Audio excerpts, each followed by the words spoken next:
Helldivers 2, we played on Tuesday night, and it was such a good time. I played about 3 hours on my own before that, but jumping in with you, you know, just the crazy zaniness of the game is so good. If you're looking for a game that has that multiplayer feel that you've been wanting for a very long time, that you haven't gotten since Halo 2 or, you know, anything like that, this is a game that I think y'all would like. I'm just saying. Yo, did you remember when we were playing with Murdoch? He literally sounded like he found like the last Coca-Cola in the desert, dude. Dude, he was like, he like disowned Skull and Bones. He's like, you know, like he was like, I don't know what it is, Zach, but something about this game. Like you would have thought he like this man sounded like he just found Jesus or something, bro. Like, yeah, 100%. Like I don't think you get it. Like I was like, wait, and then did you notice like when he showed us the one planet, I don't know what's the name of it, but the Terminator planet we'll call it. Yeah. And he was just like, I just want to hear your guys' reaction. That's how you know you love a game. Yes. When you want to see what other people react to. He was like, I want to see if you guys felt the same way I did. I was like, yeah, that's something special. Yeah. Like, which was true. It was super dope seeing, because Murdoch has been so hardcore for Skull and Bones for years. And I've been telling him this utter trash. And then now that he's like hooked on phonics, if you will. He's hooked on democracy and liberty. Yeah, no, literally.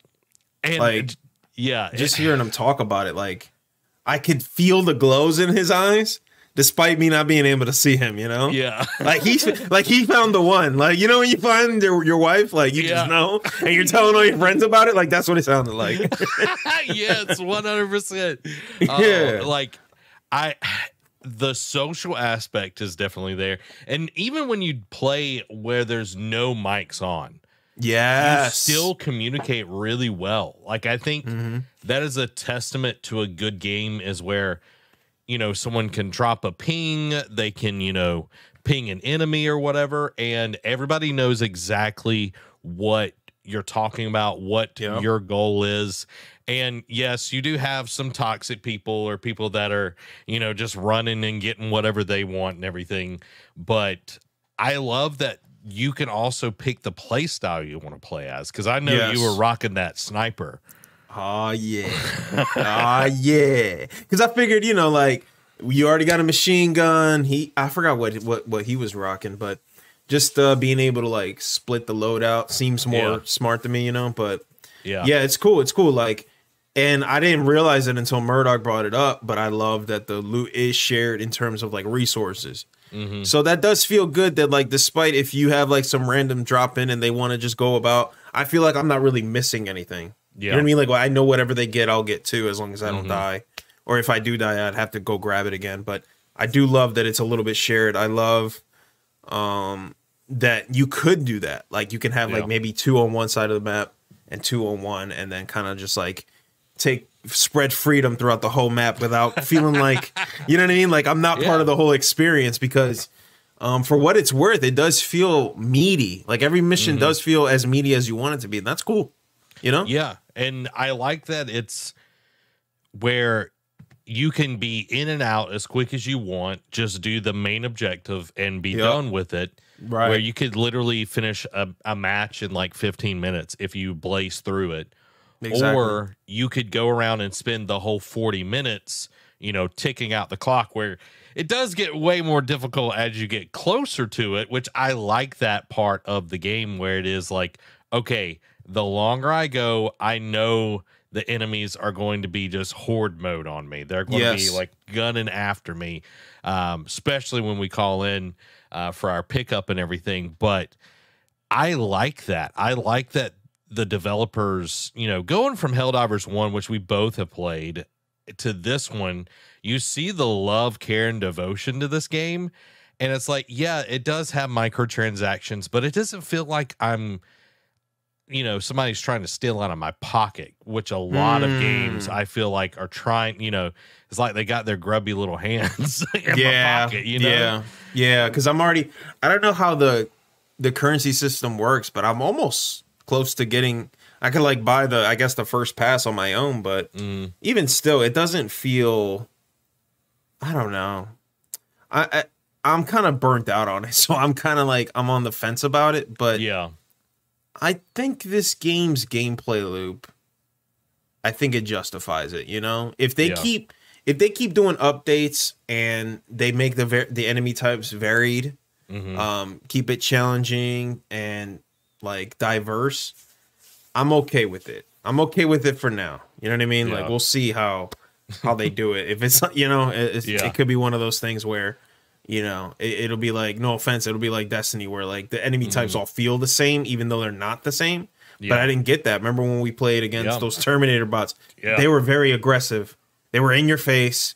And you know what I mean? Like, which was so different. It was, It was like, whoa, they got guns. It's like, oh, wait a minute. I actually have to take cover now. I actually have to use my brain.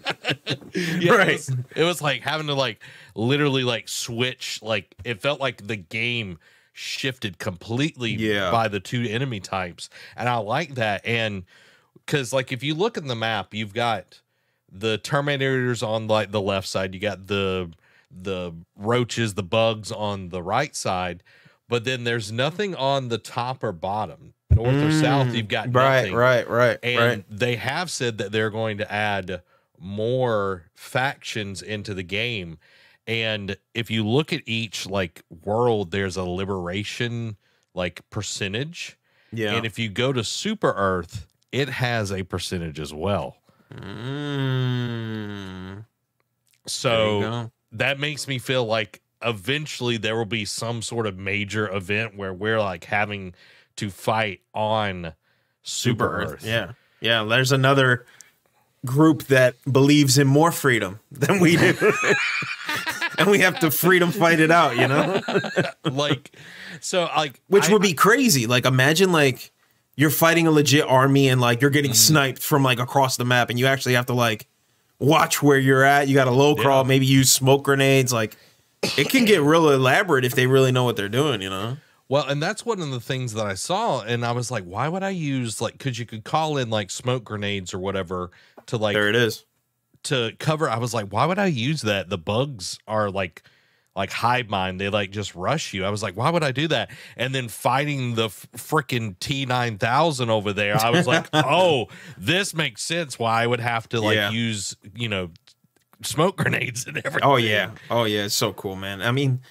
I don't think I can rave enough about this game. I think, you know what it reminds me of in terms of like the gameplay loop and the structure? It reminds me of Phantom Pain. Did you play Phantom Pain?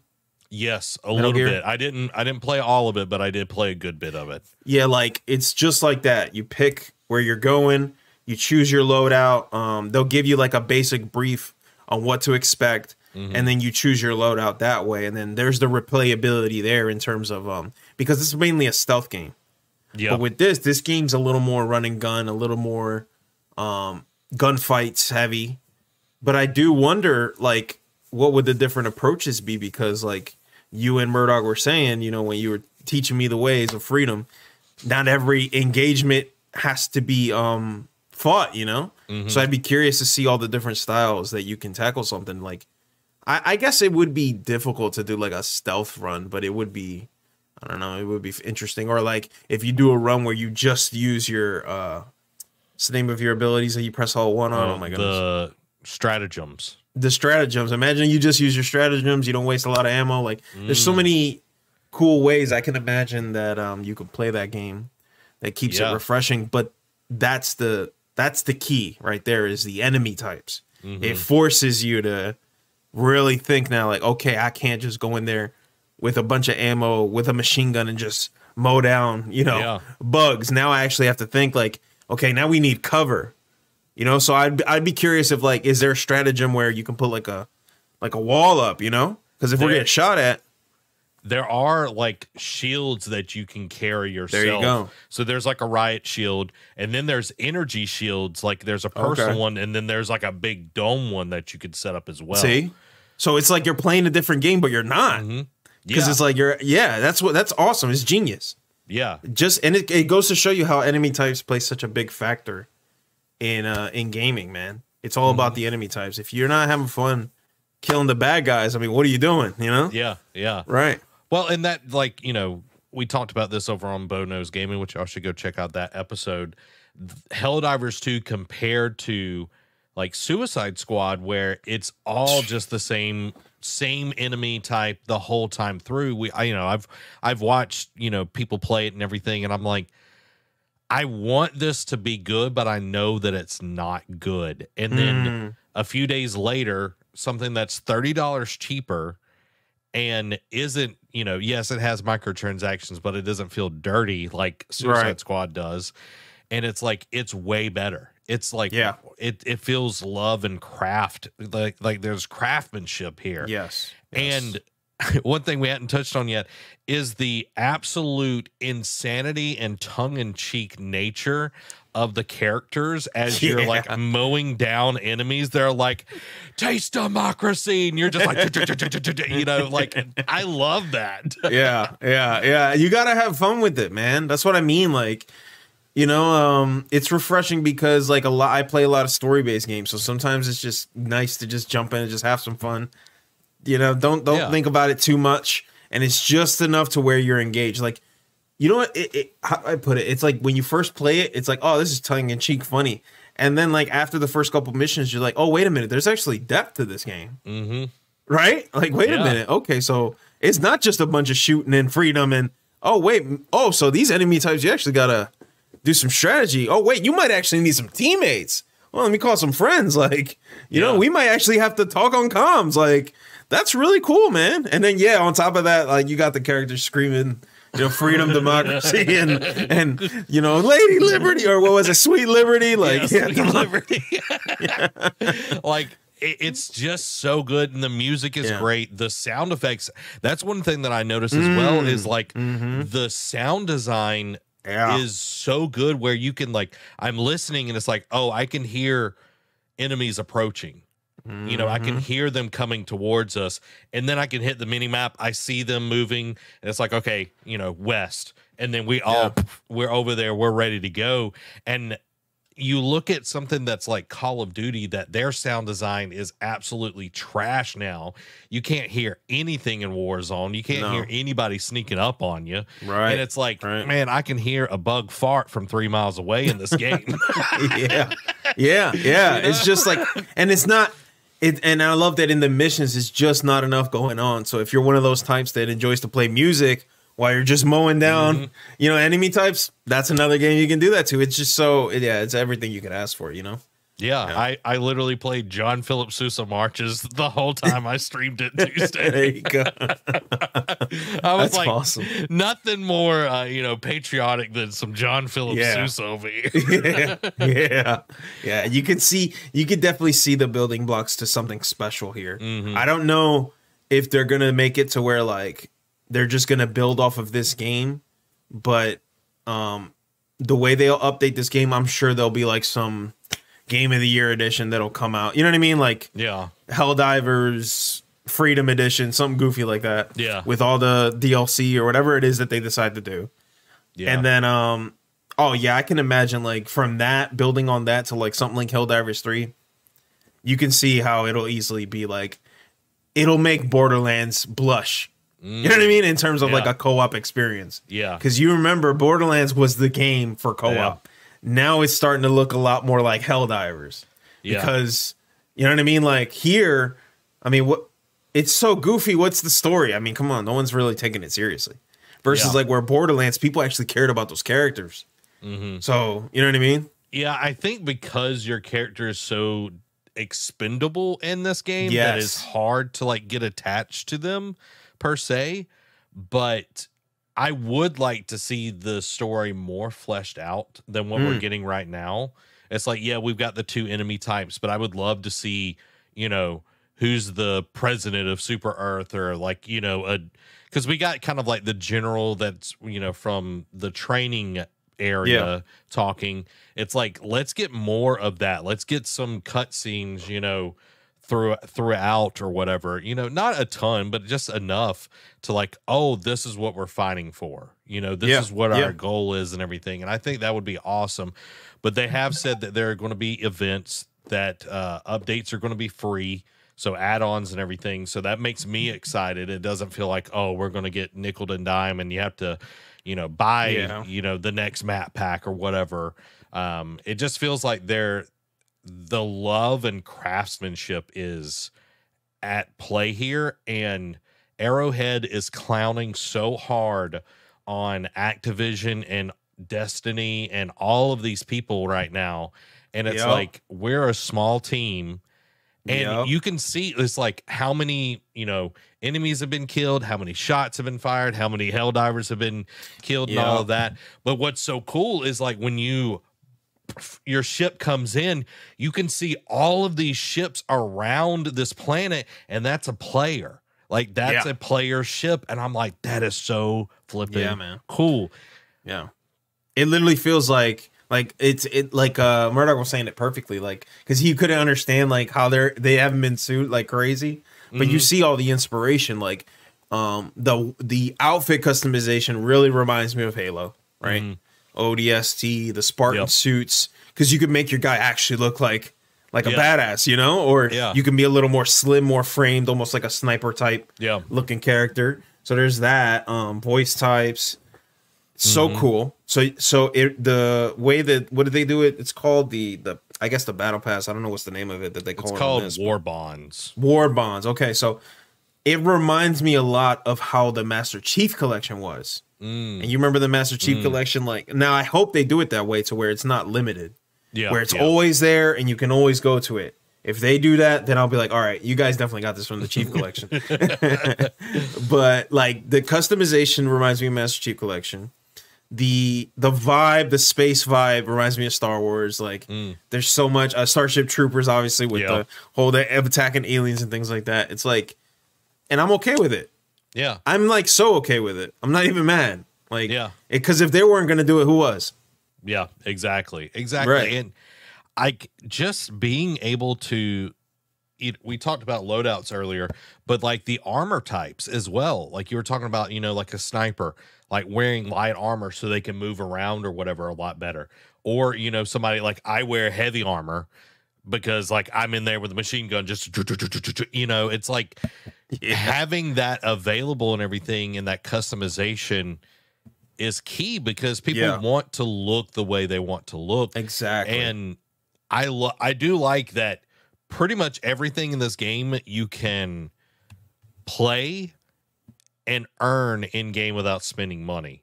Right. I looked at the War Bonds. I think it goes up to 800 credits. So you're like 200 shy of the paid one, but the like 1,000 credits is like $10, which is, not too bad when most of the time a paid battle pass is $20 on other games and everything. So not great, but it was like almost there. I was like, if y'all would actually made it where when you got to the end of it, you had enough, because you're going to spend a lot of time playing to get all the way to like 800 space credits, or what, super credits, I think that's what they call it or whatever.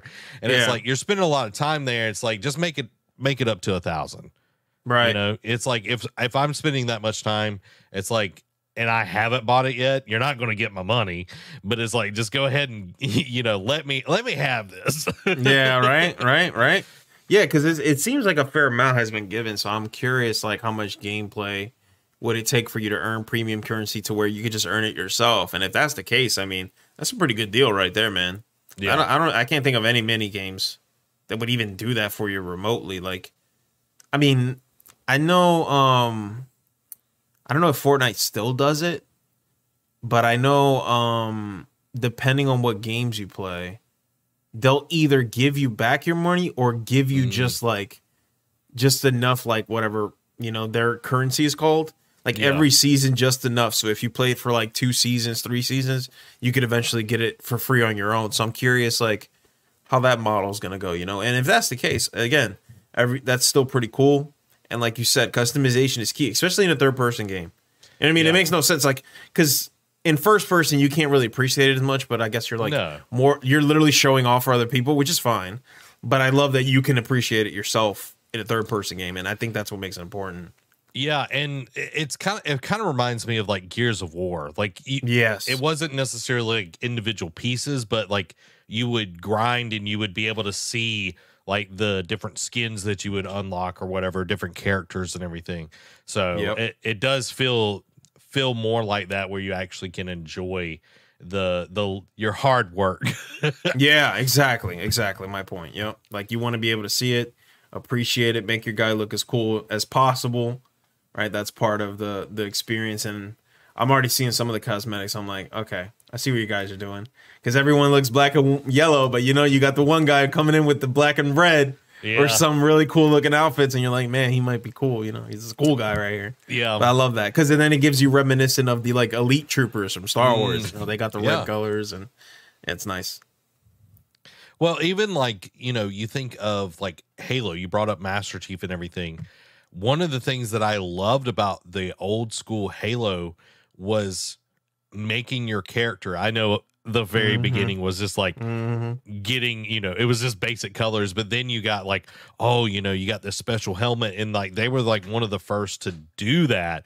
Yes. And this feels, like you said, very reminiscent of that. And I'm like, that's what I need, Yeah, like I think it was like, wasn't it like really hard to get that one suit that had the katana in the back? Like that was like a whole thing. Yeah, that was a big deal when I was younger. Like if you had the katana on your back, you were him. yeah, you've played a ton, and I think that's I think that this game is poised to do that if it can last long enough, if it can keep the player base engaged enough. And I think the way the game works, where Arrowhead is watching and looking, and they're tweaking things, and even into the middle of a match, it'd be like, oh, this event happens, or oh, you've been just mowing down stuff, all right, we're cranking up the difficulty, or oh, you've pushed them really far, so now the Terminators are going to crash in or whatever. Like, I like that it's not just like kind of just set it and forget it kind of stuff. It's more than what we've gotten in the past from other games. Yeah. I'm telling you, they're, like I said, whatever they build upon, I look forward to it. And if you're playing it, like I'm envious of you right now, because I'm thinking about playing it right now. I wish I could be playing right now. That's how good it is. It's one of those games, like Murdoch said, like you're thinking like, when am I going to play this game again? And that's exactly what I'm thinking. It's perfect. It's great if you want to jump in, jump out. It's great for if you want a long session. There's plenty to unlock. Enemy times gameplay is good. Like I said, very reminiscent of Phantom Pain, but without the restriction of it just being a stealth game. So yeah, it's cool, man. It's like everything we wanted as like, if you're like a Warhammer kind of person, you like that little, like just the aspect of war, being a badass with a gun, mowing down enemies. Like it's just, it's perfect. I can't think of many games that I felt that with. Yeah, and something that we had talked about in the stream was like being able to change the fire rate or the velocity of your bullets and the zoom in. Like that kind of control. Yeah. Dude, so interesting. Yes, because it's like, then there's another layer to that, and that also gets me like curious, like how cool would it be if like in a future update or something they let you like literally customize the attachments on your guns. Oh man, you can just, you know what I mean? Like the possibilities are endless with this type of stuff. If they really if they really tap into that game, I think there's so much they could do to where it makes it feel, not that you're overpowered and broken. It's like, you notice that too? Like I never it's when we were fighting the little alien crawly thingies, I don't know what they're called, but determined. Okay, so like I didn't feel like completely overpowered. It was like just enough. Does that make sense? Yeah. Like it wasn't like, okay, I'm like overpowered. Like I actually might need to like be careful. Yeah. Especially in the single player. Like when I was playing single player, you could get overwhelmed pretty easily if you're not careful with your ammo, let's say, for example, so it makes me appreciate them that much more, that they didn't make it so one-sided to where like you can just run anywhere confidently. Like you can't do that, which is cool, Yeah, it's that nice balance of like, okay, I feel like I can confidently like manage this, but the enemies will flank you like nobody's business. Yes. the enemy types within the factions, like the jump one. My God, I hate that thing. Yeah. Because you're like looking at it down here, and before you know it, it's right next to you. You're like, dude, what? It's like you got hops, man. You got hops. He does. So I do like that. Like, and that's, I learned that quickly when I was playing solo. Like, I got humbled. I was like, oh, come on, me and Zach were like destroying these things. I'll just jump in. Yeah, I thought, because the thing is that when you got a partner, you got somebody watching your flank, and just like you said, these bugs got no problem crawling from behind you, and they're nibbling on your cheeks, from the other side, and you're not even realizing because you've been shooting, a huge wave coming up. Which, by the way, looks so cool when they climb up the mountains, and you look at it at a distance. It looks like a cutscene, but it's not. It's so cool. Yeah, well, it's very cool when you have that partner. You're shooting down the range. You're not looking right around your vicinity. And it's like there was several times where you or Murdoch, y'all were shooting down the range, and those little ones had gotten past, and I'm over there just like pop, pop, pop, pop, pop, pop, just protecting y'all, because it's like, hey, we're all in this together here. Literally. Yeah. I love that. I love that so much. And that's what I mean. Like, could you play it solo? Yes. But man, I would like vehemently be against encouraging playing solo, which is rare for me because I'm a solo player at heart. Same.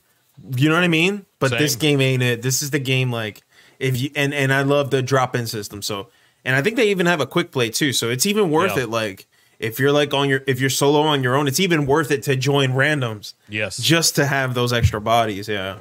Yeah, and that the first 3 hours of me playing was with randos. Like, I didn't even talk to them. I just found it on the map. I was like, oh, they've got not a full party.